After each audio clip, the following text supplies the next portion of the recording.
I don't know. I know it says you're live. I never trust it when it says you're live. It's like, yeah, not gonna happen. All right, man. So today we've got Mr. Mark Tullius online with us, author, fighter, and traumatic brain injury activist. I'm a big fan of Joe Rogan, and I never really knew about any of this stuff until I was listening to his episodes about CET, right? That's what it's called. Yeah, CTE. I think in Germany it is. Let's see. In Germany, it is still CTE. Okay. Yeah, So what is it? Chronic traumatic encephalopathy. encephalopathy. What is CTE? That is the neurodegenerative disease that occurs with repetitive head trauma, brain trauma. What's difficult is you don't know who it's going to develop in. Generally, it's not detectable until after death. I believe they may have just found the first person that's living where they were able to see it, but that's what they've been trying to determine.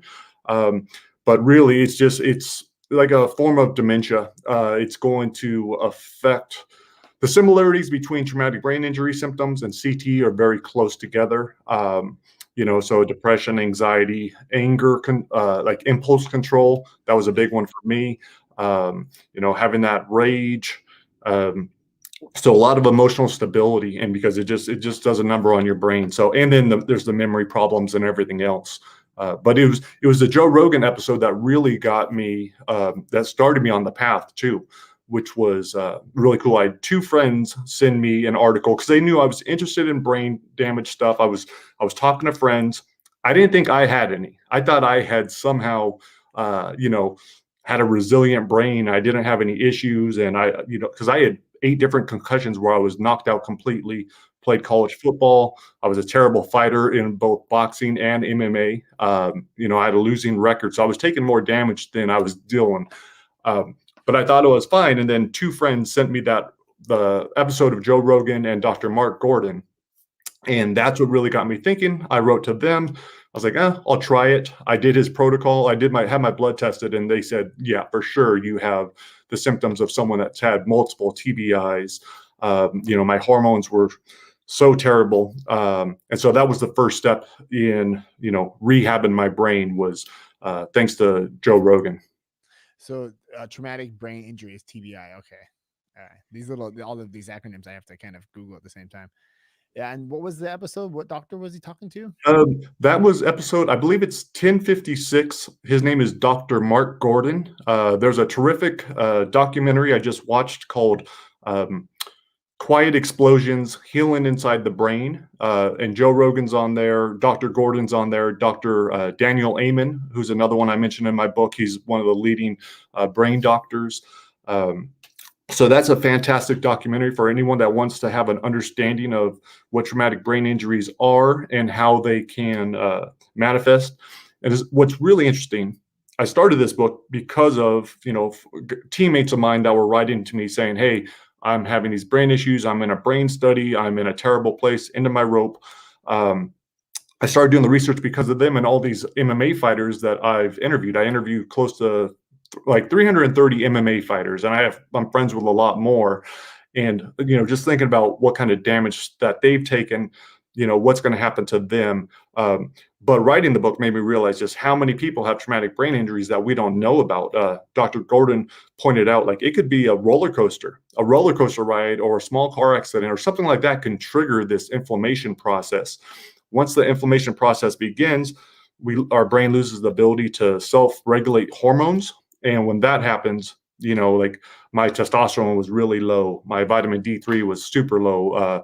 All these different things were not where they should have, were not ideal. And so that was the first step, was clearing up the inflammation in the brain, getting the hormones regulated again. So at least that made a huge difference for me. How did you do that? How did you, I mean, obviously, so like by getting this blood test, you were able to see your hormone levels. You're able to see like, okay, like Mhm. my testosterone's in this cellar, and my vitamin D is not good. I mean, and it's funny because when you talk about vitamin D, like I talk to friends about it, and they're like, "Wait, it's a hormone?" You're like, "Yeah, that's vitamin D is a hormone, man. Like that's Yeah, I'm not sure when that change happened, because I don't, and maybe it's always been like that, but I never knew it was a hormone. I had no idea. Um, and so everything that they had me take was over the counter, pregnenolone, vitamin D3, omegas, all yeah. these different things that you could just get over the counter. The only thing that I had to take that was prescription was Clomid, which was it's a natural testosterone booster. So if you already are producing, if you're still producing testosterone, you could take this little pill that will boost it. So you don't have to take a shot. You're not taking, an injectable steroid or anything like that. It's just, a nice pill. So that alone has done wonders for me. That gave me energy. That just got me feeling better. And because a lot of people, and this includes me, I never really thought about my emotions being tied to my chemistry, and now it makes so much sense. But, if like that's what emotions are, for the most part. It's your chemistry. So if I used to beat myself up for being depressed or not being able to control my rage or whatever else. I was like, my chemistry was just so out of whack. Like, very little control over it at that point. Yeah, it's weird. It's a very delicate. It seems like a really delicate system, right? And just, you get it. So I don't know where to start. I guess let's see. You start. I was listening to a podcast where on that was a pretty interesting one on unlocking the psyche of competition. Ben Greenfield. Oh yeah. It seemed like that was a while back though, huh? When did you guys have that conversation? Yeah, that was probably that was before I even started looking into brain injuries. And that's when my whole approach back then was like, yeah, it's worth the risk. Is like, I understand why people fight. It is worth the risk. I wouldn't redo it and anything like that. But yeah, that interview was a long time ago. Wasn't until I was actually sparring at 10th Planet headquarters, where I just got done with training at Eddie Bravo, hour and a half class. I just started there. I realized, okay, I love this. I want to do this. But I had already talked to the head coach about training with his fighters, because I was at that point I was looking for a fight. I was actually going to take a fight like at 42, 43 years old with nothing to gain by it. I wasn't going to make any money. I don't need the money, but I just was getting back into it. I went through the whole training session with spar with his guys, and afterwards, my friend, the same guy who had forwarded me the Joe Rogan episodes, told me, he's like, "Hey man, he's like, I'm not trying to be a dick, but you're getting your ass kicked by these guys that are half your age and have 2 to 3 times your talent." He's like, "You're tough, you're standing in there with them." He's like, "But you got to think about what it's doing to you." And so that's what really got me like, okay, I need to stop sparring. I need to, that's when I really started to look. And there's such a difference, I think, between knowing getting hit in the head isn't good for you and like really researching it and be like, oh shit, this is not good for me, So that was, and even after that, I still did have like 1 or 2 more sparring sessions, and after I had sworn to everyone I wouldn't. So it was a hard thing to let go. A big part of that though was identity. I want to be a tough guy. That's why I like being a fighter. Like, I was doing it for all the bad reasons back then, and I was doing it for the bad reasons again. I'm sure there was some good aspects, but more than anything, it's an ego thing. It's always been an ego thing for me. That's interesting. But I mean, jiu-jitsu is like, for me, it's so ego depleting. Mhm. I can imagine in 10th Planet, like those guys are just monsters, right? Oh, I threw away my blue belt because I had a blue belt from when I was trying to fight. I'd gotten You my went like blue belt. you went back down to white belt. You're like, I'm all Yeah, set. yeah, because I was getting murdered by guys half my size, and I was like, and I was out of shape and everything else. So that's the only reason I'm even proud that I'm a purple, because I was able to work back, from white to blue, then blue to purple, and then injuries and stuff has made it to where I haven't been able to get back in. But keeping my fingers crossed that we will start up with a 10th Planet Whittier again. We're looking to start up one by my house. All Uh, right. so yeah, I want to train again. My wife loves training. My kids like training. So Sweet. yeah, it's a family thing. I'm trying to get my wife into it too, man. Like she's into yoga, and I'm like, well, that's even better. Like yoga, if you can do yoga, look, these guys are doing rubber guard. That's what Eddie Bravo's Mhm. whole crew is all just rubber guard guys. And I think about trying to pull my leg up above, like being in bottom position. And see, look at now he's saying my mic's too quiet. Yeah, yeah. Thanks, Anna. Oh, we got a guy chat to us right now and just saying that my mic's too quiet. Can you just turn my headphones down, because I can't? It's like my own voice in there. But Yeah, thanks, bro. A little bit higher, but yeah. What was I saying? Like, just being in that bottom position and then pulling your leg up, right? Like all the way Yeah. above the guy's like behind his back, and then kind of wrapping, basically doing like a body lock Mhm. around. Just like no way in a million years am I ever going to get to that flexibility level, you know? You know what? Even though I can't pull it off very well now, when I started, there was no way I was even going to come close to that. But I wanted to, and so I had to believe that I could, and so I just did a ton of stretching. I would go in the sauna, and I would only work on like butterfly stretches and loosening the hips and working on those. And so with the repetitions, with the practice, like I was able to get it. But I do think, tell your wife it's just like yoga. It's murder yoga. You It's know, it, murder. Yeah. Okay. And the best thing but about it is like you don't have these hits, right? You can go full bore and you're not mhm, getting hit in the head, right? That's like that's yeah. The only thing that sucks for me is I have neck issues from all the fighting and like my atlas. And so whenever I get back into jujitsu, just from rolling, from playing too much on my back, I usually throw my neck back out. And so now the struggle is, okay, is it worth it for me to be out of alignment and have back problems, in order to train?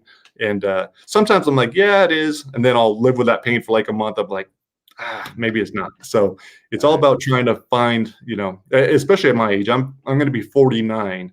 So I don't want to, it's a hard thing because, you want to use up your body, but at the same time, you don't want to be crippled.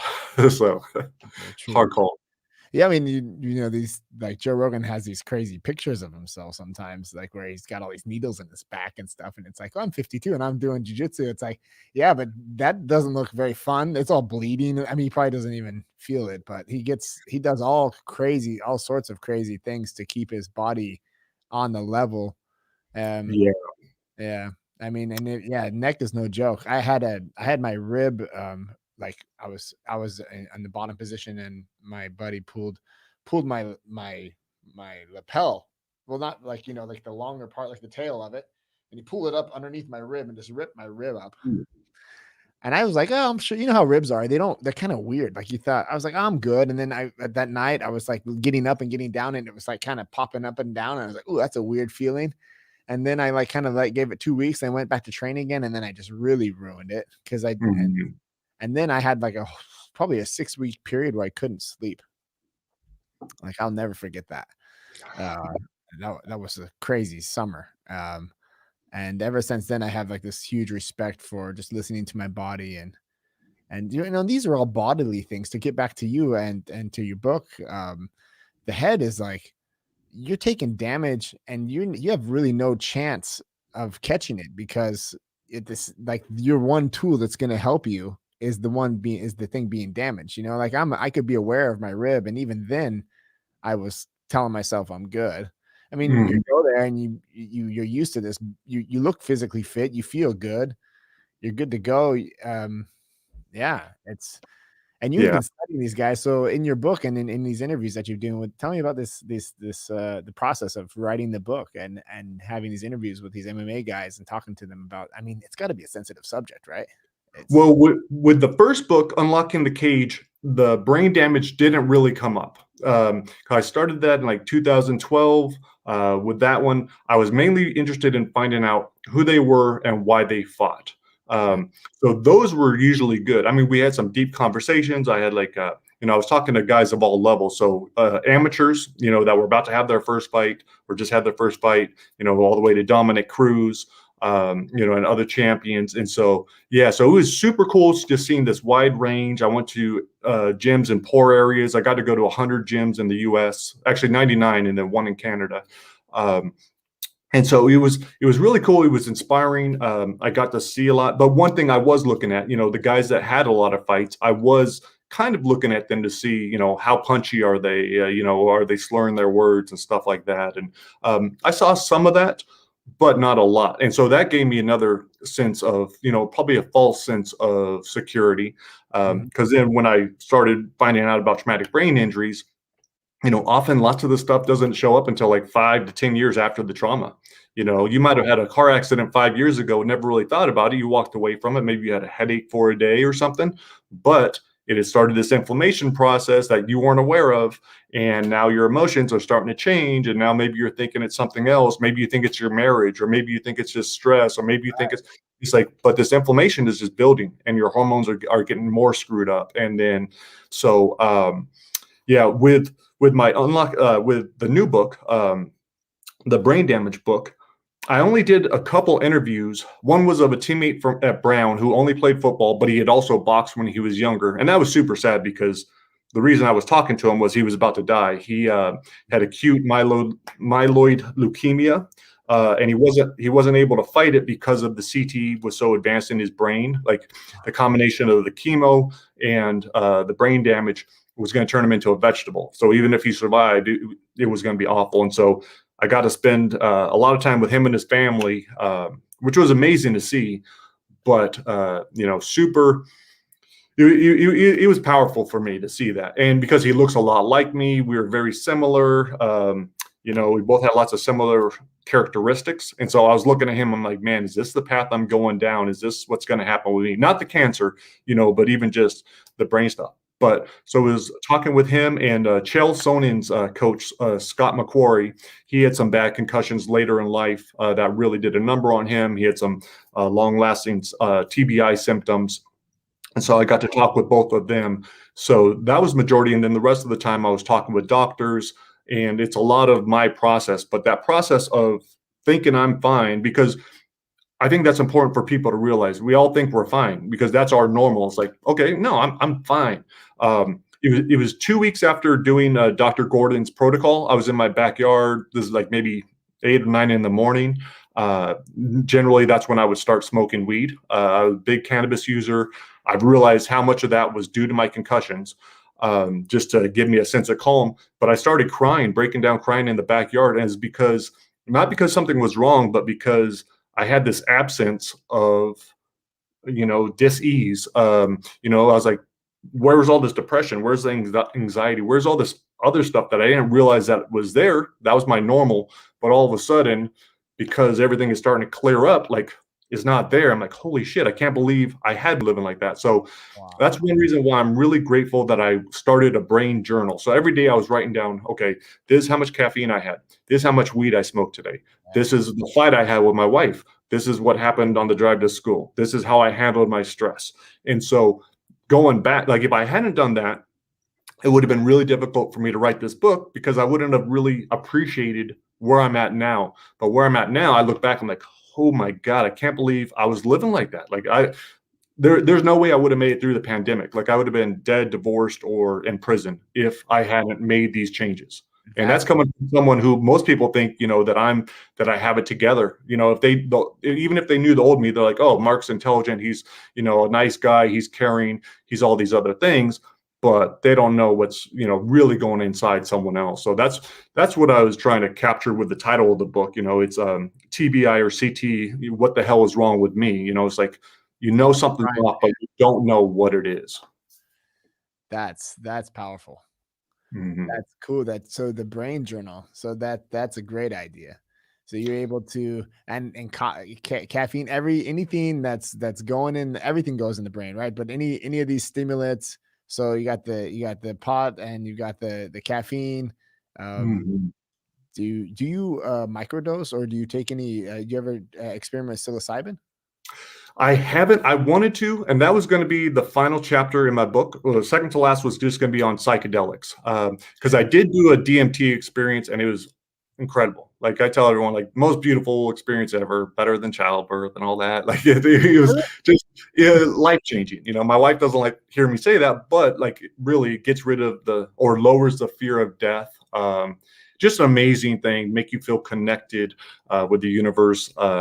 Yeah, absolutely awesome. I can't believe it's illegal. It shouldn't be. I don't think anything should be illegal. I think people should be able to do what they want, especially if they're an adult. Yeah. But so I was going to do the whole chapter on psychedelics, but then I realized I didn't want to do it for my symptoms because I feel really awesome. I just wanted to get high. I wanted to, try these different things. So part of me felt a little bad for not including it, but I give people directions like, okay, well, go check out this book or that book, because I think there is something there. I think it is valuable. It's just because of the pandemic and different things, like I decided, you know what, that's not something I'm gonna do for myself. And that's another thing I really try to get people to see is like, okay, there's lots of treatments out here. Here's some that I tried. Here's what worked for me. And then here's some coping mechanisms that, because the treatments that I did do, everything in total costs a good amount of money. I realize a lot of people don't have that ability. I probably spent close to $20,000 on my brain. That includes the hormone stuff, with Dr. Gordon. That includes therapy for a year because cognitive therapy is important. You need to have, you need to figure out your emotions and how you relate to stress, like what your patterns are. Because even if you fix everything, you're still going to go back to those old patterns. Like, Right. so if I got defensive all the time, or if I got angry, or if something triggered me, so I had to work on that. And then the other cost was neurofeedback, which was the final key for me. And that was very expensive, but that's also where I was able to fix my sleep. I'd been chronically deprived of sleep for probably 20 years. That's And the worst. yeah, and not knowing it, I thought I slept fine, but what we were able to see that, like, I think it was my delta waves, they just were not getting where they needed to. So I was never getting the deep sleep. So I was never getting rid of the accumulated waste, and I wasn't releasing growth hormone and this important stuff. So Yeah. that was the first key. We were able to see my scores. Like, we also did an auditory and a visual testing called the IVA-2. My auditory levels were so low. Like, I was at the range of about, I think, 40% or 50% of men my age. So if you and I were having a conversation, even if I'm paying attention, there's a good chance I'm not going to remember anything you said. Right. But then with the neurofeedback, by the end of it, like, my scores were right on. And like, so I was almost back to normal. So I spent a lot of money altogether, like 20,000. But I make a point of saying, I know not everyone can do that, but so here's other things that you can do that are super helpful, like fixing your sleep. Number one, Sure. exercise is huge, something I don't do enough of. Diet is also huge. So those are three major things that anyone could do. And then I go into like the Wim Hof breathing, different types of breathing, cold therapy, meditation, all these things that are good for anyone. But especially someone that is dealing with brain issues, and just the importance of having coping mechanisms and talking with your family about it, and creating a plan. I think that is really important for people that are, pretty progressed in it. Early stages is not that big of a deal. But those are the different things. But yeah, psychedelics would have been nice to include, but I left it out. Yeah, I mean, but you'd have to do its due diligence, and that's cool that you kind of like, well, you just wanted to do it just for fun anyway, so it's not really that on that level of like, but that's interesting. Like all those things that you just talked about is like the last year of my life, like going through the same stuff. Like with the pandemic was Wim Hof. I remember there's like a 6-week period where I sat at home with the kids. I was one of these people that was like, okay, the world is going down, and I'm gonna save my little family. I was just like, I mean, I was just talking to a friend about that the other day. She's just like, you were off the record there, Remington. She kind of gave me this whole, because I was like kind of just laughing about it, and they're like, oh, now we can jump in on the bandwagon because he's laughing about himself. And I was like, I know, I was one of these people that like, and I was just getting to the point where I was going to put hand gloves on and like wipe off the Amazon packages for a minute there. Uh-huh. And and with the 3 kids and everyone, and my wife works we have a pharmacy, so she goes into the pharmacy. So she was like, I had to like basically spray her down every time she came home, right? Because she's just sitting at the source. Technically, I mean, we didn't do it, but like there was like this weird dichotomy in my mind. Anyway, I remember finding Wim Hof somehow and using that to really just calm me down. I mean, just to bring it down. And then this feeling that you get when you really do hold on, and you really get that, like maybe after the second or third round, you finally get into that. Since you've done DMT, I want to ask, is there some type of, it's actually more probably the cold water, huh?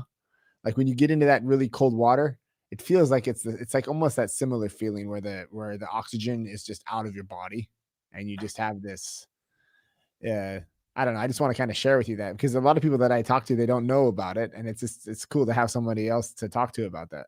Yeah, I loved it. And every winter I start up the cold. I don't do it all the time like I should, but I always hate it when I start doing the cold water. I go in my pool and it's not that cold. It gets into the 50s, which is pretty cold. But there will come a point like in 2 weeks into it, I'm like, this isn't torture. Like, this is relaxing, and all of a sudden, like, it's just peaceful, and there's no more pain, and it's like hitting that state is awesome. And then the same thing, like with my breathing, lots of times, like last night I was doing breathing with my son to help him fall asleep. I'm like, okay, I'm just going to hold my breath, and like I'll hold it for like 2 minutes and then just slowly let it out, and just trying to show him, I'm like, yeah, man, it calms you, it makes you feel better. I was like, and this is going to make you a better athlete. I was like, I wish I had done this when I was a kid, because you're building your lungs, you're strengthening your lungs. It's going to help with jiu-jitsu. But I love being conscious of breath and just how powerful it is. And it's something that we don't think about, we just don't think about it at all. Yeah, it's so weird that like one of these, because it's just one of these things that happens and it works. And so you breathe through your mouth all the time. And sometimes I'll wake up in the middle of the night and my mouth has got like that desert mouth, and I'm like, close your mouth and sleep with your nose, and then I just get the best sleep if I can just force myself to do that. All right, here's what you gotta do: start taping your mouth shut. Have you tried that yet? No, honestly, I laughed the first time I heard it. I laughed the first time I heard it, but my friend had just read the book Breath by I think David Nestor. Yeah, I bought the book, I read it, and then I started taping my lips shut at night, and it's awesome because you just sleep so much better. It stops the snoring, or almost stops the snoring. I snore really loud, and it keeps a lot of your water in. I think if you sleep with your mouth open, you lose like 40% more water or something. Okay. That's why the dry mouth and everything. So it sounds weird, but I really do like that practice. Like I wait until my wife is asleep before I put it on. So you can just use whatever kind of cheap tape. I also have the Somnus Fix strips or whatever, which are a little bit more expensive. I think Mark Cuban designed them or something, but they have a little slit in them. But you just put it right over your lips, and it's it definitely improves my quality of sleep. So I think it's worth it. I just picture myself coming into the bedroom with that already on and be like, hey, let's go. Yeah. Or you can go with big duct tape. That'd be funny. It's like straight up silver duct tape from ear to ear. Wow. That's it. That sounds extreme, but I mean, you still got the nose, right? As long as no one comes over there and plugs your nose, and you're good to go. It's and that's another opportunity for you to deal with that fear, and because I think a lot of this stuff is really, I think most of our fears are really a fear of death, and so the fear of not being able to breathe, that's a fear of death. And so every time I put it on, I'm like, it is a little bit difficult to breathe through my nose because my nose is stuffed, but it's practice. You're getting in reps on calming your mind. Be like, no, I'm fine. I could get in enough air. I barely need any air. Every time I breathe in and out, it's going to be a little bit more. And before you know it, my nose is clear and I'm falling asleep. So I look for little opportunities like that where, okay, I know this is challenging me. I know I have a hard time with this. One thing I really don't like is mental weakness in myself. That's why I struggled with this brain book, because impulse control for me, that's a mental weakness. That's how I looked at it. Like there was a stupid game I had on my phone. I didn't even like it, but I'd be playing it all the time. And I would tell myself, don't play this game, and this is before I had all this therapy and the treatment and everything. But then I would find myself playing it, and then I'd uninstall it. I'm like, I'm not installing that game again. Next thing you know, it's back on my phone, install it, I'm playing again. I had no impulse control. And my doctor just explained, he's like, you don't have that ability yet. It's not mental weakness. He's like, your brain doesn't have that ability. This is the level you're at right now. If your stress level goes above it, then you could want to be the best at it in the world. But if your ability's here and your stress level is here, guess what? You're probably going to lash out at your kids a little bit. And it's no excuse for the behavior, but it's a better way of understanding and be like, maybe it was a way for me to kind of forgive myself a little bit with, like, okay, the impulse control wasn't really mental weakness. It's not because I didn't want to, it's I didn't have that ability. And now that I do have that ability, I appreciate it. I no longer play that game. That's cool. That's interesting. That I just kind of brought me back to you going outside and having this moment where this cloud was almost lifted because of the therapy, that this protocol that you went through, and it hit you so hard that it brought you to tears. That's amazing. So yeah. And is that the moment where you really felt like this is like, oh, what? No, and that's what's nuts, is that was at the start, and shit got a lot worse from there. So okay. it was, so my chemistry was getting better, and in the book, like I talk about, like it had been a year, I think it was at the year point my blood chemistry was really, really good. I definitely had huge improvements, but I still had a lot of issues going on. I was still, and a lot of it was probably because I wasn't exercising. I had my injury, so I wasn't exercising. There was a lot of different things going on, but so much of it was I needed the neurofeedback. It wasn't until the neurofeedback that I really got to where I needed to be, because that's where, when we did a brain scan, so I think it's a QEEG, which shows your brain. Like, ideally, the whole thing would be green. Red is over functioning. My wife did her brain. Hers was completely over functioning. She's a lawyer. She's always going. She can't turn her brain off at night. She's very fast paced. For me, and blue is under functioning. My whole frontal lobe was severely under functioning. So all this area, you could see all the areas that were severely under functioning. And I was like, that was all my emotional control, and also the area responsible for dark thoughts, which I've had my entire life. I know your books are kind of like, you could tell that in your Instagram. I was looking at that today. I was like, oh yeah, he's definitely got some great, some dark thoughts there. Yeah. So that, writing has been a big, that's helped me a lot to deal with all that. So, so it took me a while to get to the point where I finally felt better. So I would say, it was a combination of all three things, plus the eating, plus the improved sleep, plus, it was all these things that really made the biggest difference. Like, the first thing was big. And that's one reason why I mentioned it, is because it felt so big, and then it was so little, compared to everything else. So it was like, that was just the first step. And, I still had so much healing to undergo. I think a lot of people would probably just stop there. A lot of people, and I was tempted just to stop there, right? Because I'm feeling better, but I wanted to finish the book. And that's when, like, even when I did the neurofeedback, when I went to get my brain scanned, I told myself I was fine. Like, I don't need this. And then I go in there and I see all this brain damage. And that was definitely depressing too. It was very difficult to go in. I remember coming back from that.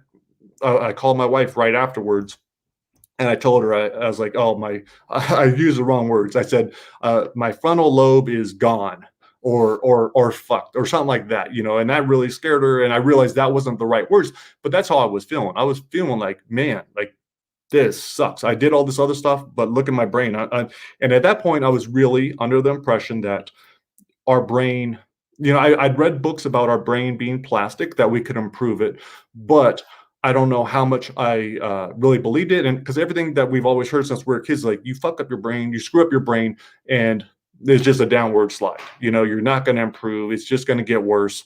But now, I know that's not the case. I still have fears that CT will develop over time, and that might happen.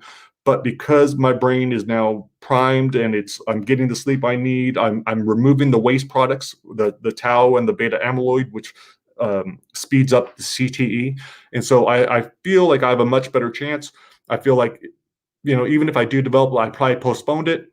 And I also have my coping mechanisms now. So if I do have it, and watching my friend go the way that he dealt with death and approached death, and like, he was amazing. And so I was like, you know what? I was like, if it does happen to me, like, that's how I'm going to handle it. I'm not going to just go and blow up my brains or whatever else. Like, I'm going to, I'm going to do it the right way. And so it gave me a lot more peace, for sure. That's interesting.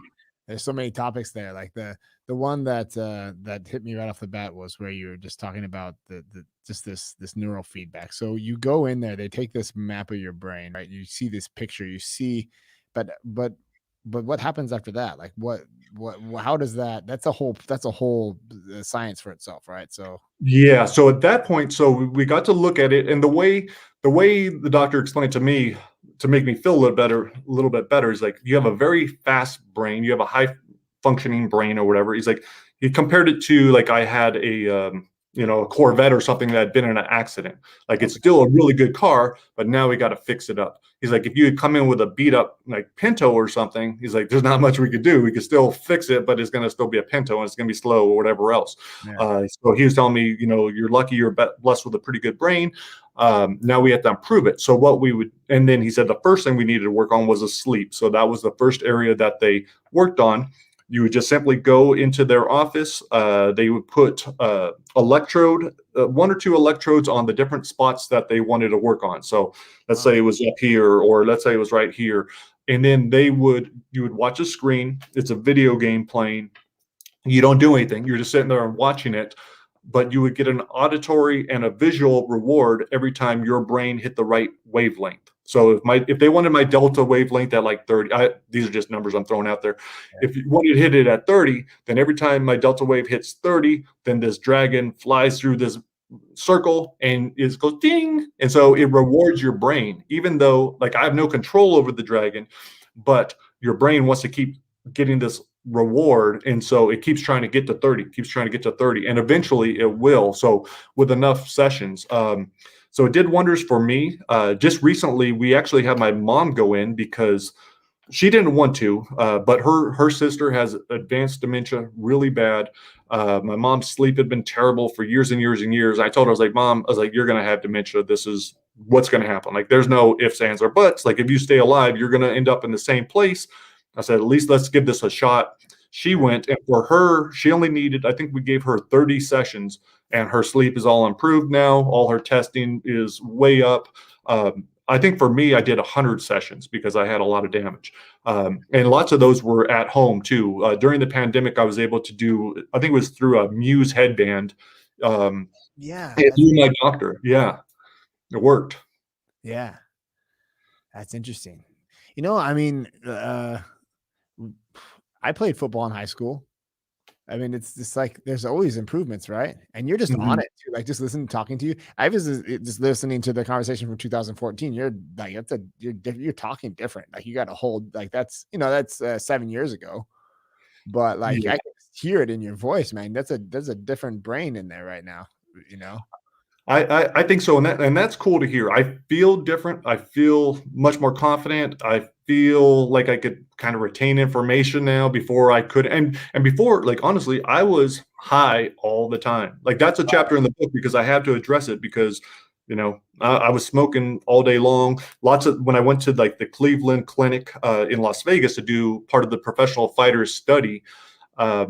Even going there for like 6 hours of tests and interviewing a doctor, I was popping cannabis gummies, so I was just like a functioning stoner, and but my brain needed that to get me to the level of calmness and the neurofeedback, both the neurofeedback and the hormone regulation completely killed not completely killed it, but it lowered my usage by at least half. Like it made me anxious. If I tried using as much cannabis, I got really anxious. I didn't feel as good.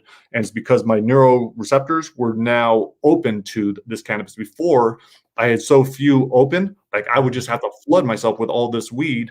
But because of the hormone regulation and the neurofeedback, all of a sudden these receptors are open and they're grabbing it. So I don't need very much at all now. Like if I want to use it, I could do it late at night. I don't need it at all anymore. So I've broken that. So I'm still definitely pro cannabis, but I don't want it to be a crutch. I'm glad it's no longer something that I have to have, all the time just to function. Yeah. Yeah. I mean, and the side effects, the memory side effects, right? Like I remember just my heavy smoking days back in like probably like after high school to like the age of 25, like a good like 6-7 years there where it was like wake and bake and then going in the restaurant business and stuff. It's like that's just, but it's just like when you're writing down the order for the table, and then by the time you get back, if you hadn't written it down correctly, you don't even know what the people want to eat. It's like, but at that moment, it's like the weed's not the problem, right? But it makes sense. I mean, that's a whole nother level. That coping mechanism for you is like it's so that and that at that stage, it was it had to do with literally just the brain damage that you had incurred up to that point. And this clip that I watched the other day of Joe Rogan talking about. Oh no, I didn't watch. I just watched it a few minutes ago. He was talking about like watching a football game, like a high school football game, and he's like brain damage, brain damage, brain damage. And I think to my I can definitely remember my first concussion in 8th grade was when I first started, and being tired in class, and our football coach was our history teacher, and history was always a topic for me to begin with. But I was always never someone that I never fell asleep in school, and that's when I fell asleep. And so I remember having this meeting with my mom and my teacher and Mr. Gomez. I even remember his name. It's crazy. And he was just like, yeah, I think Remington might have suffered a concussion. Did he have a game on Sunday? Or I think we played on Saturdays or something like that. And it was like Monday, the school day. And my mom we traced it back and was like, yeah, maybe he got hit pretty hard there, you know? And so how old are you in eighth grade? I mean, what, like 13, Yeah. 14?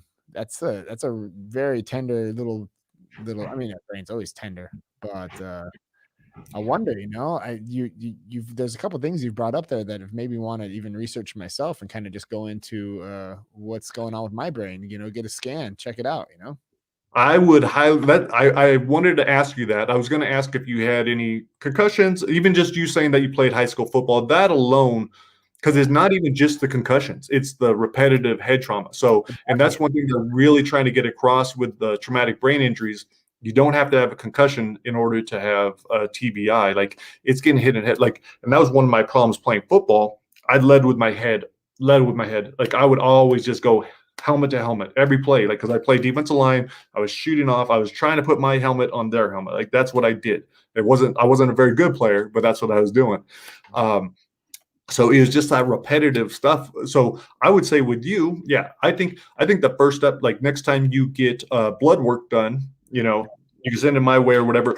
But look at, and this is one thing that Dr. Gordon makes a point of. Let's say your a testosterone range for people your age is, let's say it's just 30 to 100. I don't know what the real numbers are, but let's say low end is 30. If your blood work comes back at 32, lots of doctors would say, oh, that's low, but you're okay because you're in the range. Dr. Gordon would say, no, that's incorrect. Why would you want to be on the low end anyhow? Everybody is different. Let's get you to an optimal level. Let's get you at least to the middle, or higher, because that is where your body is going to perform better. So I think that is one of the big differences. And I think he looks at a lot more hormones than most people do. If you can watch that documentary, watch the Quiet Explosions, or go back and watch that Joe Rogan episode with Dr. Gordon. I think it's well worth it, because that definitely opened up my eyes.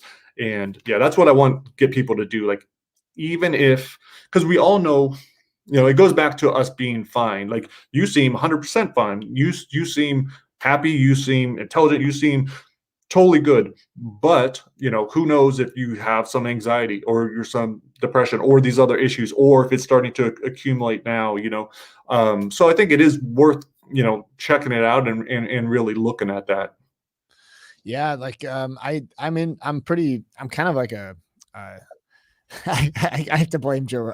Basically, I have to blame Joe Rogan for all this, right? Because like I watch this episodes and then he goes down these rabbit holes, and it just opens up your mind. Like he has these doctors, he has these great people on there, and he's so inquisitive. He's had such a way of interviewing that you get so much out of that. This 3 hour. Sometimes I'll listen to, if a 3 hour conversation, it takes 3 or 4 days for me to listen to if it's a really good one.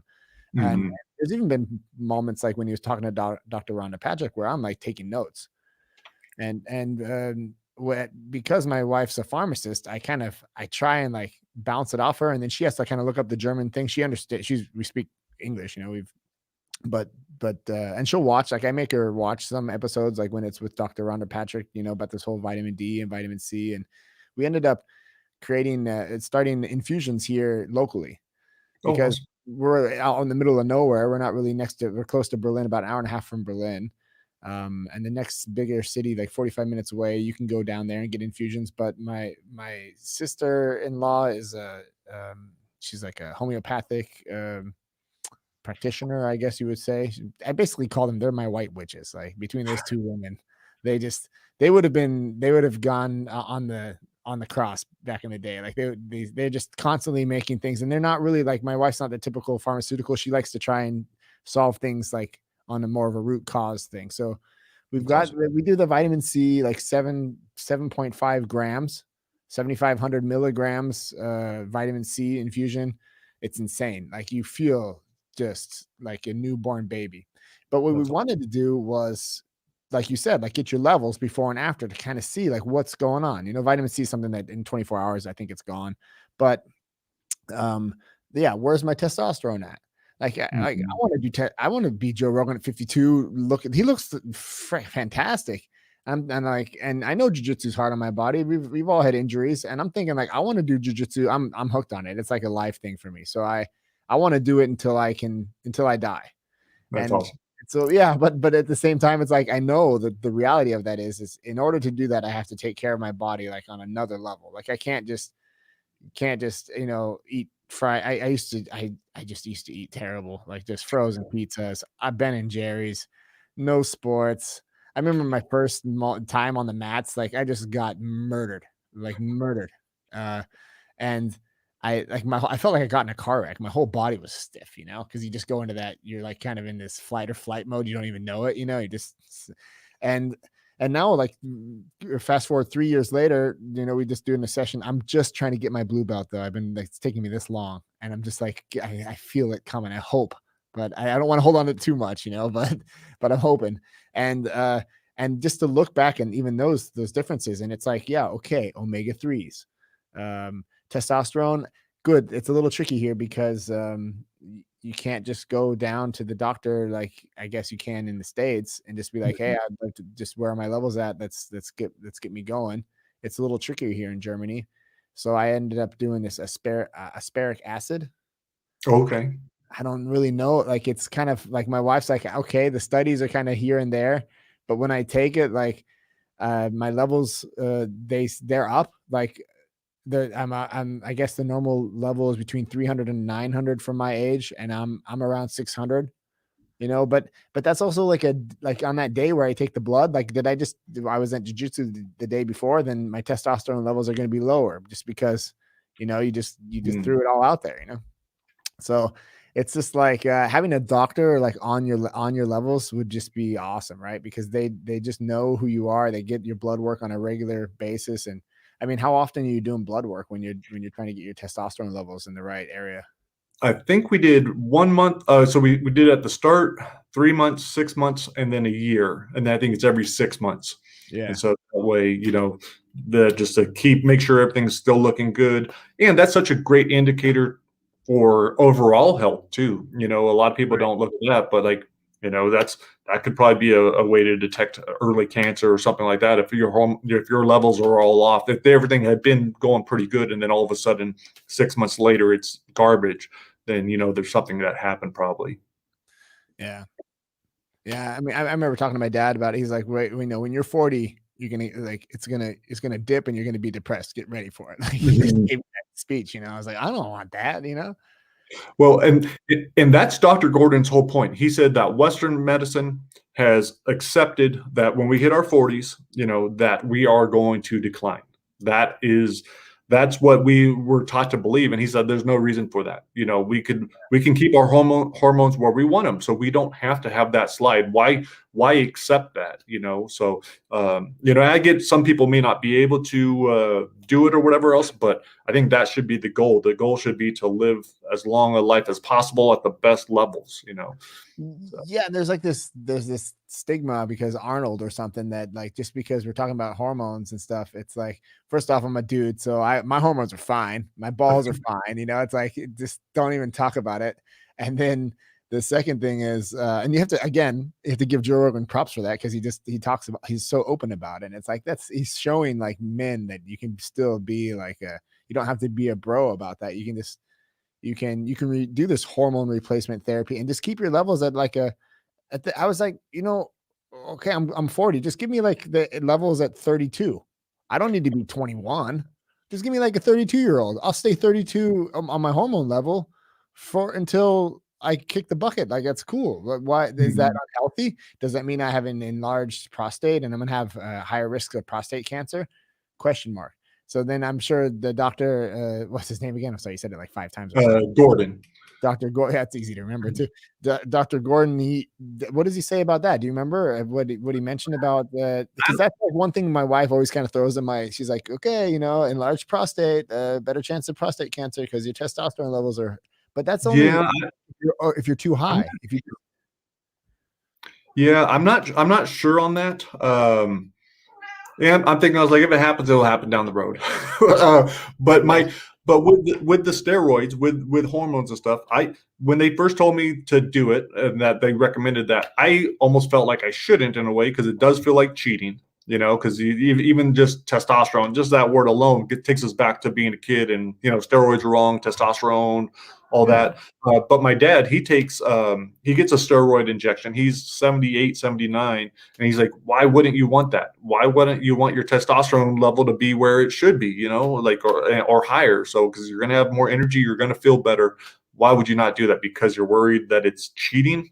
And he's like, no. So, and he has prostate problems, but his doctors are still, doing the shot. So I don't know. I don't know enough about that to comment, but Yeah, it's like you're gonna you're 75, you're 78, whatever, in your head, you're feeling good, and it's like at that age, like that's more important than right. That's what you got to yeah. do.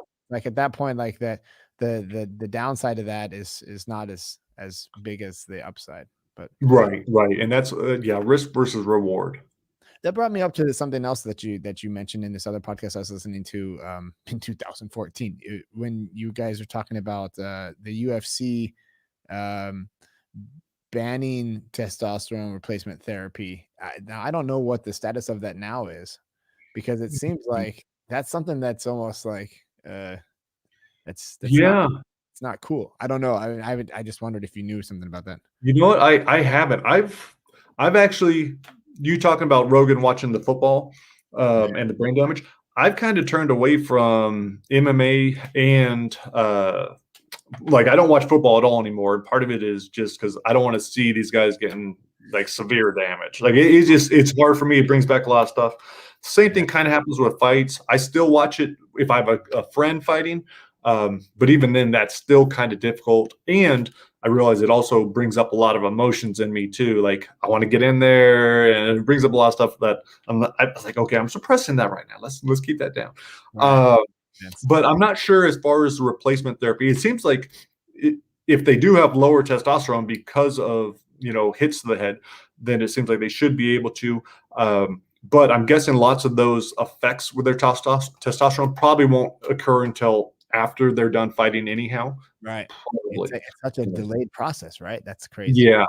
Yeah, it takes a while for all those things to get jacked up, for the inflammation just to build and build and build, and and to really affect things. I believe, and that's what I struggle with too, because even though I've done this research, I'm really, and I say at the start of the book, like I'm not a doctor, I'm not a scientist, I'm a stoner. I've been hitting the head a lot. Kramer. So yeah, that's my big disclaimer. Like here's the books that I got my information from. Go check them out. You'll understand better. But yeah, so I always hesitate. I always like, I'm not a science guy. My brother's super smart. My brother's a biochemist at UCLA, and Oh, right on. I turn to him when I have important questions. But yeah, I didn't have his scientific reasoning. I'm more of I definitely went down the artsy path.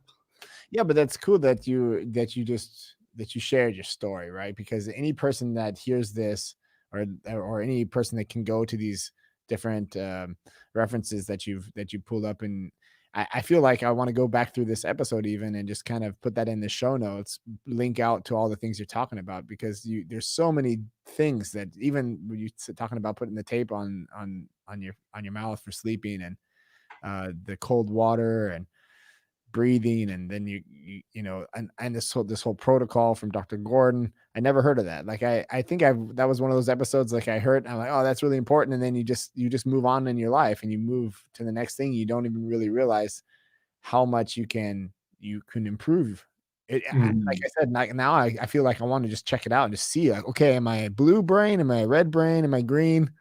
Where is it at? Is the frontal cortex doing what it's supposed to be doing? And then, Yeah, like you said, you feel good, and I feel like the sauna thing, like I do that really helps, and I do the breathing in the sauna, so I feel that's like right. yeah, that's tricky. That's good stuff, huh? Well, and I do that because oftentimes it feels like I don't like doing nothing, and that's one of the things I really talk about in the book, like with meditation. Like a lot of people don't want to just sit there and do nothing, but I was like, I'll go in the sauna and I'll do my breathing and I'll meditate. And so I'm like knocking all three things out at once. I'm getting the benefit of all of them. It's just making it that much more powerful.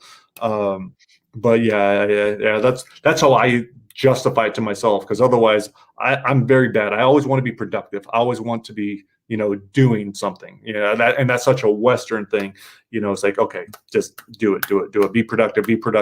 When, going in the sauna, working on breathing, meditating, that is being productive. It's a different type of productivity, but you're priming your body, you're improving your body, you're going to go better into a flow state. Like if I do that and then I go right into writing, I'm much more likely to be in a flow state where it's just going to come to me. So maybe I only need to spend 2 hours writing compared to 4 if I hadn't done the sauna. So maybe I saved an hour, so who knows what it is. But that's yeah, I think for sure. Like I've now scheduled my sauna time into my day. I have to be honest, it's not as easy as I thought it'd be, because I used to do it at the end of the day. I used to do it in the mornings. I used to get up like 4:30 in the morning. It's easier to do that in the wintertime in Germany. For some reason, it's just so cold in the winter, and it's like I can get up and it's always dark, so it doesn't really matter. But in the summertime, it's always light. So it was like really hard for me to go to bed at like 8:30 at night to get up at 4:30 in the morning. So that kind of threw me off of this amazing schedule that I had like during this last winter. Hour and a half of time, jump in the sauna. So I kind of felt like that was wrong. I just found out something about the sauna at the end of the night is better. I listened to this from Huberman that your body wants to cool down into sleep. So it's like if you go into the sauna, it kicks on this cooling mechanism, and then you go down and you lay down in bed, and that's a really good way to end your day. So it's like, yeah, so it's like, okay, I do the sauna at the end and then do the meditation, or like the moving in the morning, kind of do the sports, wake up in the morning thing. But scheduling that in, it seems counterproductive to spend an hour and a half every day on myself. And it's also selfish. My wife and I had this discussion. She's like, okay, I'm going to go to work. You're going to go in the sauna for an hour and a half. Have a good time, buddy, so that you're balanced. She gave me that whole thing. And I'm like, but I am more balanced and I am more productive, and she's like, yeah, you're more productive. Okay, have a good time, and it's just like, you have just even your partner that stress, and she understands me, but like, you do feel guilt. I almost feel guilty, like for doing these types of things that are supposed to be good for me. Also, nobody else does them that I know. I thought I love this podcast because I talked to somebody else that has tried all these things out, but so there's like that social pressure to not even take care of myself, which is just like, I want to, and I do it anyway, but it's just for people listening to this, they're like, yeah, great. First and then you have to, like, if you don't own a sauna, then you have to go to it's the accessibility of it's also tricky. But even these small little saunas, like these little infrared guys, they get you going. Oh yeah, I had one of those ones you just sit in with your head sticking out and your arms out. I had that for the longest time, and I used that for like 5 years every day. Sometimes I'd even play Xbox while I'm sitting in the sauna. You got the arms sticking out of there. Yeah. Now we have the infrared, which is nice, but I think that, and I completely relate to you and your wife, the discussions, because my wife works from home. She's a lawyer, and I'm out in the backyard doing yoga or I'm doing whatever. And yeah, it feels really now, buddy. Yeah. So it's hard, but man, it is super important. And a lot of people will say, well, I don't even have time to work out. I don't have time to exercise. But one thing I've been doing lately is just hour-long walks with my friend. I was like, okay, we just got to do it before work, or even, at lunchtime or whatever. Let's just go walk for an hour really fast. We're going to burn calories. We're going to get outside, get fresh air, and we're actually going to have a conversation with another person. Yeah. So, I was like, that's the kind of stuff that I don't think I need it. When I think about it the next day, I'm like, shit, do I really want to do that? I could be working. It's like, no, I think it's very important that we do take that time for ourselves, that we are selfish, like, man, that's probably the best time spent, because man, we're the ones that are stuck with our head. And if we're in a terrible place, if we're in a bad place because we aren't getting exercise or whatever else it is, we're not going to be as good of a father. We're not going to be as good of a husband. We're not going to be as good of a person. We're not going to like ourselves as much. And so I think it will continue to accumulate until you really see it. Like it might take a while before the effects of not being selfish are really showing, but I do think that they are going to, they will show. So I think it is important, take time for yourself and do the things that make you feel better. Guitar is one of those things that I struggle with. I've always looked at it. I've been trying to teach myself guitar. That's one of the things for the brain, that in a foreign language. That's why I've been trying to learn German, Oh but yeah, I'm terrible at it. we can do the next podcast in German for you. Yeah. Oh man, the thought of that gives me so much anxiety. But I forced myself to do those things. I was like, I need to do these. It's not just messing around. Like I could rationalize and be like, okay, I'm working on my brain right now, but I actually also enjoy it, and it's putting me in a better mood. So like, let's continue to do those things that make us feel good. Yeah, and I was one of these guys where that's just I feel like it's just my character. I don't really know the reason. Maybe it's because I also have something going on up there. But I would yell at my kids, Hmm. and you always feel bad afterwards, right? You always know. You fly off the handle. You have that impulse. It ruins everybody in the moment. Yeah.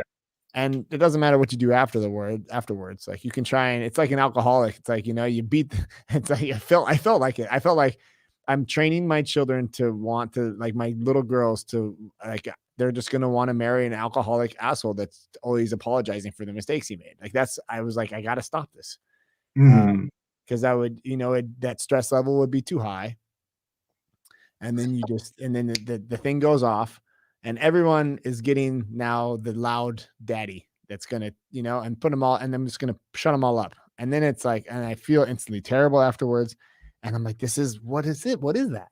It's like, I get Hmm. it, I'm stressed, but it's like, nobody deserves this, nobody deserves this Remington here, this guy, like nobody, like, uh, and I still do it. And I know this though.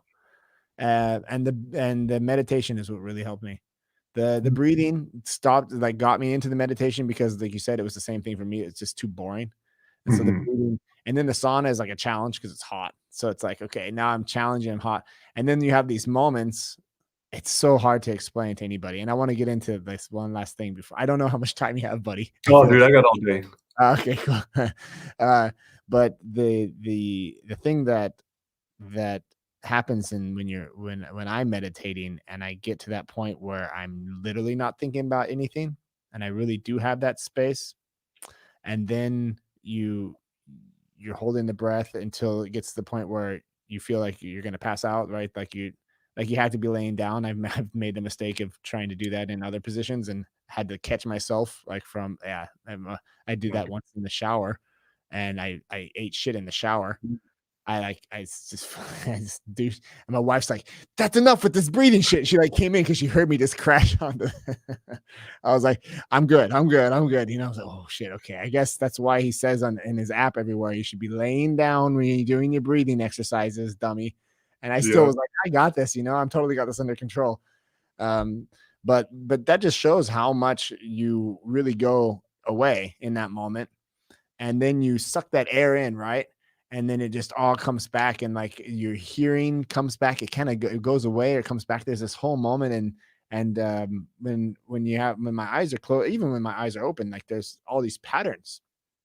Almost, it's this a little psychedelic. I Mhm. have to say, like, I've never done any, like, hardcore levels of mushrooms. Like, I kind of, it's on my checklist, but, and DMT is too, but there's just such a religious moment of nothingness there that somehow translates into me being a chill dude. Like, when I go, like, ever since, whenever I stay on this, whenever I'm regulated about my meditation, and I stay on it, and I do it every day. I do this breathing at least once a day, like 3 sessions or three, rounds at least. I I don't yell at my children. They come with me with their normal 3-year-old problems, 9-year-old and 5-year-old problems, and my wife with her, we all have, it's life. And I just Mhm. take it for what it is, and it's so, like, it's just normal. but But for me, when I talk to you about it and I just kind of going through it right now, I realized that um, there was no other. I'm just so lucky to have found it. Is what I'm trying to say, and that's why I love to share it, because I think that if anybody can hear this that has the similar situation, um, and it's such an easy thing to do. I think it's even free on this app. I think you can do Yeah. like guided breathing on his app without having to pay for anything. And it's I don't need we don't you don't need it after a while. You just figure it out.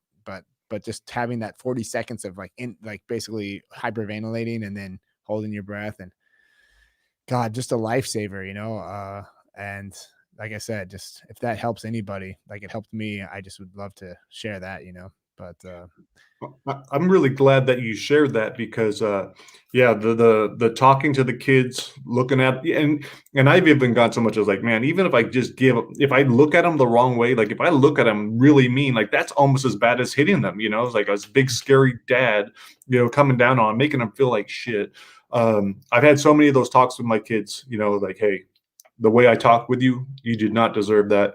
I was under a lot of stress. I didn't be able, but I think that's important. What you're saying, feeling yeah, like, the alcoholic dad that's always apologizing. I think if you're doing it right, I think that's amazing. I think it's great for our kids to see that we have problems, that we can have problems, controlling our emotions because they're kids and they have problems controlling their emotions, and that's just like, that's the reality of it. I think most adults put on this fake show that they got all their shit together, and kids think that adults have it together. And so when they see an adult treat someone mean or even them, then they probably deserved it or whatever else. But by going back and saying, hey, you know what? I love you. That is not the way you should have been treated. That's not the way anyone should be treated. You deserve better than that. It happened because of this. I'm really working on trying to, improve my ability to control my emotions because, so I think those talks are super important. I've had those talks so many times. And it's generally, sometimes it may not happen until like 5 hours later. The first thing after I go and smoke cannabis, generally the first thing I'll do is go back upstairs and tell my wife or tell my kids, say, hey, you know what I did earlier? That wasn't cool. That wasn't a cool thing to do. Like, that's when I get self-reflective, is when I go in the sauna and I breathe and, really just think about stuff. So not only is it helping me be more self-reflective, but like you said, just to be able to be chill and just to be calm. And and we just went like on a 3-week trip that was just so much stress. My wife was super stressed. There was a lot of stuff going on, but I felt like I could handle anything now. It's like, okay, like bring it on. Like, it's not going to affect me. It's just kind of like, I'll absorb it. I'll process it, and I'll be cool, and I'll be able to be here and be your support, instead of being that angry guy and that's going to lash out or going to get frustrated and, just not have control of my emotions. Like, I don't want to ever revert back to being that person. yeah, that's what it is. It gives you this space to not get sucked into it. Mhm. And it's like, and sometimes and it's exactly what your partner, like my wife will have something stressy, and and it's like, okay, I hear what she's saying, but I like, you actually hear what she said, like underneath, like what she's really saying. Like she's Mhm. saying this, and this, and you just like, and you can just kind of pick them up where they need to be picked up at, and just be like, we got this. Like, you don't have to be afraid. And she's like, I didn't say I was afraid. It's like, it's okay. Like, it's normal, like if we're afraid here, it's like, it's okay. We can label that, and we'll just put it where it's at. And then Mhm. there's like a whole feeling of like, oh, okay. Like, he's listening. It's not just like I'm listening to the words. I'm listening to like what she means, and kids are the best about that too. Like, they always throw that mirror in your face so fast because they're always on that level. They're kind of like you're full of shit. They call you out on your shit all the time, So it's like they're great to have around for that. Yeah. Um, I wanted to ask you, because I want to get in. I want to try the whole DMT thing myself. I don't know how much you feel comfortable about talking about that. I mean, you can Oh, just say yeah. no. That's cool. I mean, Sure. Well, I don't know a lot as far as I kind of stumbled upon it. It was I'd been wanting to do it for a long time. I'd heard Joe talking about it. So I'd wanted to, and then one day we were training like at 12 o'clock in the afternoon. There's 4 of us doing jujitsu. One of the guys says, hey, anyone want to do DMT? I'm like, mm, fuck yeah, let's go to my house. And we just went out by the pool, put on the waterfall, and yeah, did it. But yeah, trying to obtain it and find out where to get it, like That's the struggle. Right. Yeah. Yeah. Okay. Unless you have your wife make it, but just don't tell anyone. Yeah. She could Exactly. she could probably make it. Yeah. She told me no. She's just like, I'm not gonna do that. I was like, thanks. Come on. Worth a shot.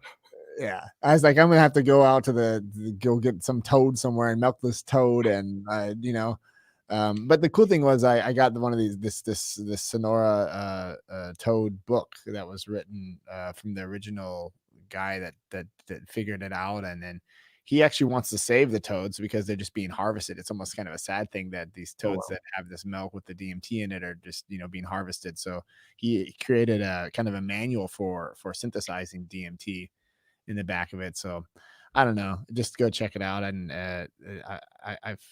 that's a big block. That's a big blockage. If Mhm. of course like this in your situation, I guess what I would want to ask, like, so it's a 10-minute, 15-minute trip. Yeah. How would you explain it? How was it for you? It was in pretty powerful. So I didn't know what to expect. So we decided to smoke it in a bong. He had it on leaves. So one of my buddies went first. He goes and he walks over to the waterfall. I go and I smoke it. And I didn't realize this, but the more you ingest, and I should have realized this, the more you ingest, the stronger it's going to be. So I hit the bong and I'm getting ready to hit it again. And I just hear this wow, wow, wow, wow, this noise ramping up in my brain. And so I finish it, I hit the second one, and then I pick up because dude, I thought I was gonna write about this. So I pick up my pen and paper and I start walking over to the waterfall and my phone, and the noise is getting louder and louder. And I look at my phone, I throw it. I just throw it into the bushes. I thought maybe that was part of the problem. And then I look at my page and all the words are like bleeding off of the page and onto the ground. And I'm seeing all these geometric patterns and stuff's like moving. It was a trip. I make it to the sit down. As soon as I sit down, like I realize I'm not sitting down. I have to lay down, close my eyes, and I just hear my friend saying, "Hey, just breathe, just breathe." Because it kind of, for me, it was like I can't think of the guy's name right now. The famous artist Alex Gray, like the band Tool, their Yeah. covers that are all real trippy in their videos. It was Yeah. kind of like that, and it was just this thing. I was in this black area with I could see some stuff. The sound was ramping up, and then finally, then they call it blasting off. Like I just went into this whole new world, and it was just like the most beautiful thing. All these geometric patterns, like red and yellow, and it just felt so incredible. And and beauty. That's probably not a word that I would normally just throw around either. But like I was just overwhelmed by it, and I think I kept saying that out loud. Like, oh, it's just so beautiful, and just this incredible feeling. And so that was probably we were probably in there for like 10 or 15 minutes. Um, thank God no one walked into my backyard. um, and then when I sat up and started feeling better, like you could still see there were still some effects, like a little bit of hallucinating or whatever with the trees and the water and patterns on the ground and stuff like that. But that all faded, and then it was just back to normal. I think they used to call it the businessman's trip because of that, because guys could go and do it at lunchtime, and then go back to the office. Come out the office and be like, I'm in a really good mood, so Yeah, bring the work on. yeah. Yeah. So I would say for me, it definitely was a super positive experience, and yeah, I would say if you could, like, go for it. Yeah, but I like that it has to happen like that. It has to happen like just naturally, and if it works out that like the way that it worked out with you, it's like cool. We can go. We have a place where we can be, and we got other guys around that are experienced, so they know kind of what happens. They can help you just to like just chill out here, sit down, and Mhm. breathe it in, right, and then you're good to go. Yeah.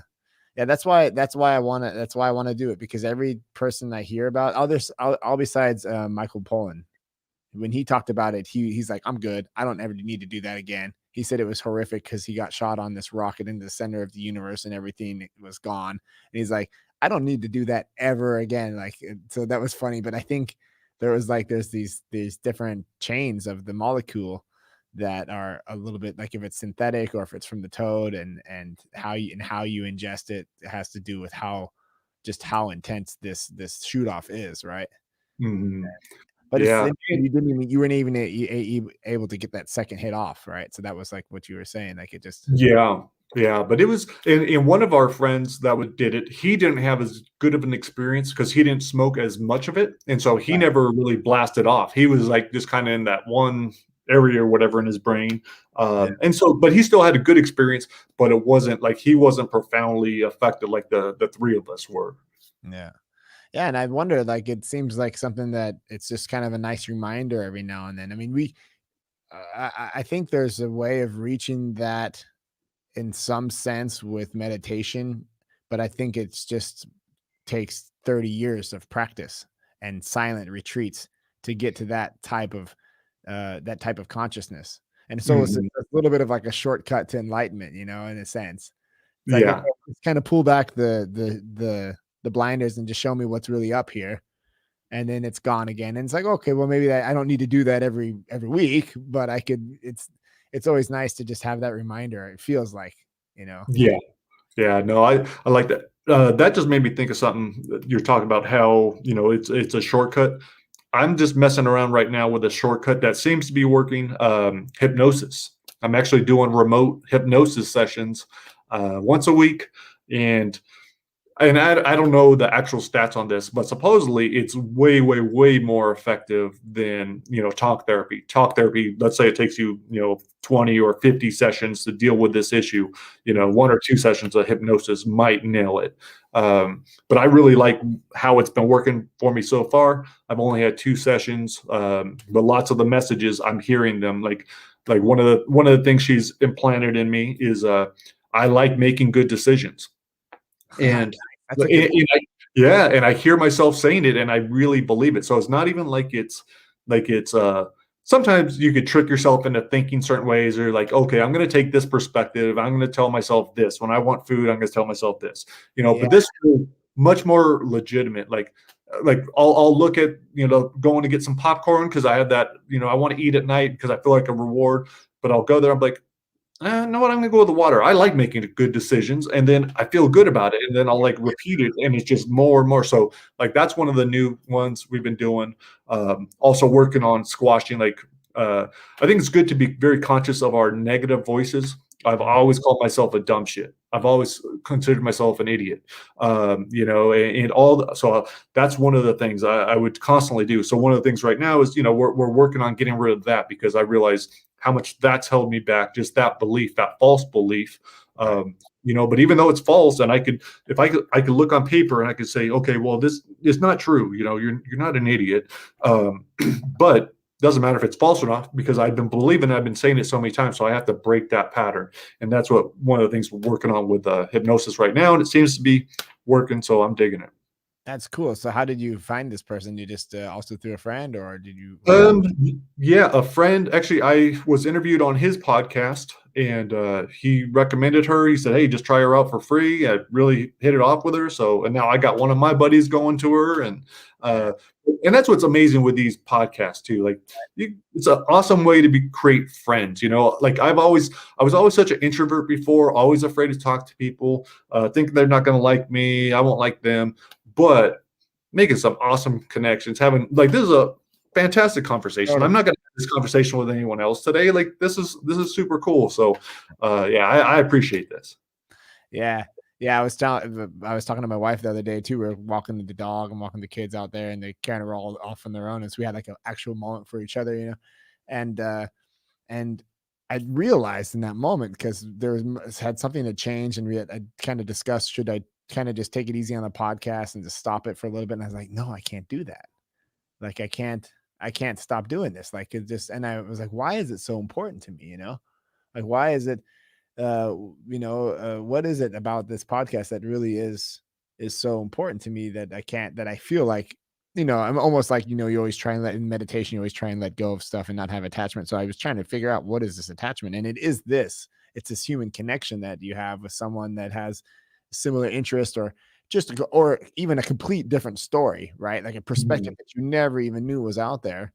Um, and And then the secondary effect of sharing it, like just being live on Facebook or something, so like my family can watch it, and my family in the States that doesn't get to see me can see me. And I don't know, there's just so many secondary things to it, uh aside from just the fact that like I made a connection with a new person, and we can always have this. I can always come back to this. I can always hit you up afterwards and be like, "Hey man, so you talked about this and that. What was that again? I missed that part." And it enriches both of our lives, and then hopefully also the people that are listening to it, if they're interested in us talking for an hour and a half, about all this stuff. I mean, the topics are real. The pain is real, and you went through it yourself, and you wrote a book about it. You made a brain journal, and that's something that needs to be shared to help other people. That just it truly is something good that you did, and it's worth sharing. I appreciate that, man. Yeah, and that's yeah, because I didn't want to write the book. I swore after unlocking the cage, I swore I would never do nonfiction again. So I definitely did not want to do it. It took up a lot of time, but Yeah, I'm really glad I could, because I do think it's super important for especially men to be able to show vulnerability. yeah, That's important. Like, be real. I hate small talk. I don't want to sit with anyone and talk about the Dodgers or whatever. I was like, that's not important. Let's talk about life. Like, we have very little of it. Let's yeah, talk about it. So that's what I want. And going back to how powerful conversations are, that is what got me through unlocking the cage when I was going around the country to interview fighters, because those trips sucked, man. I was going from one state to another and driving from gym to gym and barely eating and sleeping, and I was hurting, my ribs were busted and didn't like it. But it was the conversations I was having with people. It wasn't because they were fighters. It's because it was another person sharing their story, sharing their hardships, what was important to them, their dreams. So being able to have someone else share that with me, and that just motivated me. That filled me with whatever I was lacking. And that's what got me to go to the next one. I want to talk to this person. I want to talk to that person. Anyone that wants to talk to me, come talk to me. And so that's kind of how I'm feeling with the podcast now too. It's like, so this is, yeah, it's a cool feeling. you have your own podcast too, yeah? Or do you? Yeah. I'm hoping you'll be on it. We have to just schedule a time. Vicious Whispers with Mark Tullius. I Lots of it I wasn't having guests on, and I realized I don't enjoy that. I don't enjoy just talking real quick in my head. The real reason someone's going to listen to my podcast is for the short story or the chapter of a book at the end of my podcast. I don't really care about me. That's me putting myself down all the time. Yeah. But I also realized I like talking with people, and it's way better when I have someone on. So, like, I look forward to those when I have a guest on. I'll still share a story at the end. But yeah, no, it's the conversations. That's what people will turn into. Yeah. Yeah, for sure, man. Yeah, I think it's also a good place to stop. I don't know how you feel about that, but I think I got everything out for the first round. I got everything off my chest. I'm Yeah. definitely gonna go back and check out this whole brain thing, man. Yeah, I'll send you a copy of the book. 'Cause I was gonna say I'll send you all the links, but all the links are actually at the end of the book anyhow. So I'll send you the e-copy right now. Oh, The advanced copy is coming out soon. I could actually send you the German copy because we're releasing it in German on the same day. really? Yeah, yeah. I Let's didn't see. know. Was zum Teufel stimmt nicht mit mir? So that Nice, man. So that's like a whole nother level of complication just to release a book in German.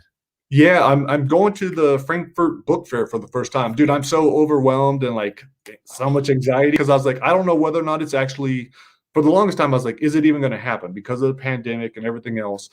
And then I was trying to get my dad to go with me, and then he's not going to go. So I was like, damn, I'm going to go to Germany by myself to exhibit at a fair I've never ever been at. But Right. yeah, that's coming up October 20th. But Yeah. I'm releasing the German book, and so I'm going to look for a publicist in Germany.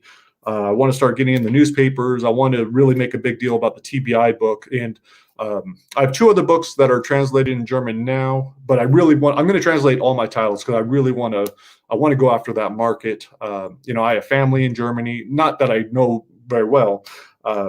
But I was like, there's definitely a connection there, and I'm trying to learn the language, so why not do it?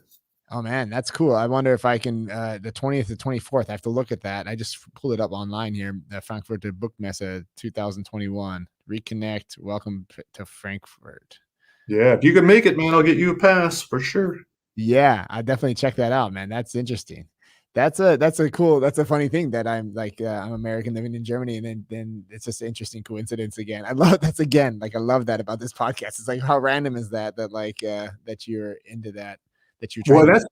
that's why I want you on my podcast, because I want to talk to you about your podcast and just your experience going over there, because I'm really interested in it. I think that's a possibility. Like, I probably wouldn't do it until my kids graduated or whatever, but Right, I do want to see how much you like it and everything else. So I think that'll be a pretty cool conversation.